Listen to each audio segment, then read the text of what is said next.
Valve did not have a good weekend. For the first time ever, PlayerUnknown Battlegrounds beat Dota on Steam as the most played game. And word came out that Half-Life 3 or Half-Life 2 Episode 3 was in the works, but Valve killed it and diverted resources somewhere else. And people are thinking that the resources were diverted to Dota 2. So people are now downvoting Dota on Steam because of that. I'm not really a fan of Dota 2, and but I know it's a very, very popular game and people love that game. But um, we all wanted Half-Life 2 Episode 3. Well, we all wanted Half-Life 3, but we would have taken Half-Life 2 Episode 3 if that was the only thing we could get.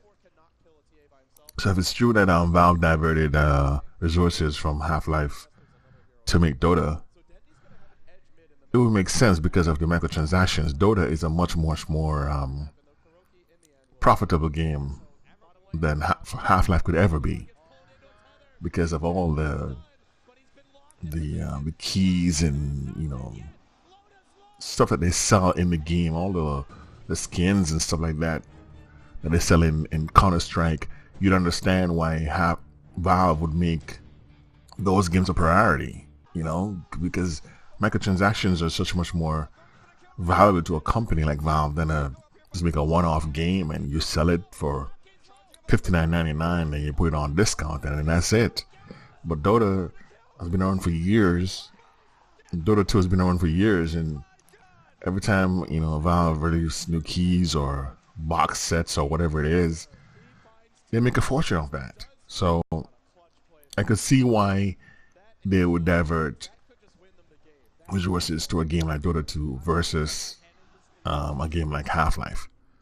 Especially since they have Steam. Steam is their platform where Valve is not really a game maker anymore. They have moved away from trying to make individual single player IPs and go into more 24/7 gaming and microtransaction and selling items, selling skins and selling keys and different little things that people can buy to put on their characters in game. So in terms of making money, Dota 2 is a much better business proposition, much better business opportunity, much better than Half-Life 3. People trying to troll Valve and try to troll Dota 2 because of what Mark Laidlaw, who's who was the head writer for Half-Life, posted. I think his NDA with Valve expired after 10 years recently. So he posted some concepts or writing that he had created to do Half-Life 2 Episode 3. And I guess he probably maybe he was upset that Valve didn't continue with the franchise because they just basically put him on ice. And nobody know what happened to the game.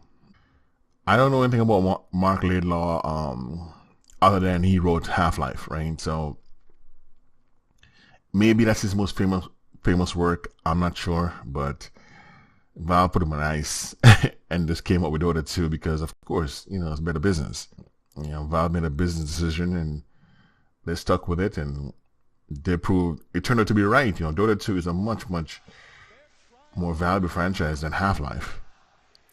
And people might say, Half-Life is their most famous franchise, but I'm not sure about that. I'm not sure if Dota 2, Counter-Strike, Half-Life, Team Fortress 1.1, 1.5, or maybe Team Fortress 2, or maybe Portal.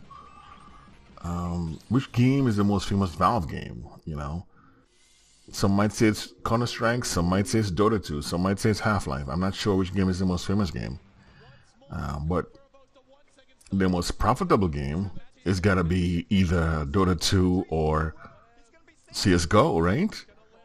Or a combination of CSGO and Counter-Strike, right? So it's a good business decision that they made a good business decision to go with Dota 2 if that's what they did, versus making another Half-Life game or making another Half-Life episode. So you can't blame them for that. You know, Valve could always turn around and either make a new Half-Life episode or even sell the franchise or the IP to someone else, and maybe Gearbox, and Gearbox could do it. I know a lot of people, you know, sometimes, I know some people might hate Gearbox because of what they did to the Aliens franchise, but the greatest Half-Life expansion, you know, of all time was made by Gearbox. You know, Half-Life Opposing Force. So, you know, Gearbox will do a good job if Valve gave them Half-Life Episode 3, or maybe Half-Life 3 to make. I'm sure they do a good job with that because they made their name. At least I found out about them when they made Half-Life Opposing Force. So I want to believe that one day we will see a new Half-Life episode, either Half-Life Episode 3 or Half-Life 3 in general, right?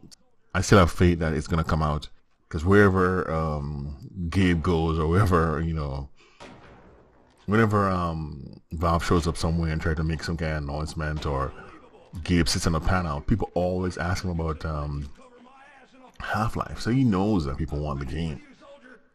So there's no way, I think, you know, he's going to retire from running Valve one day and not make another Half-Life game. I just can't, I will never believe that. I think they will do it one day.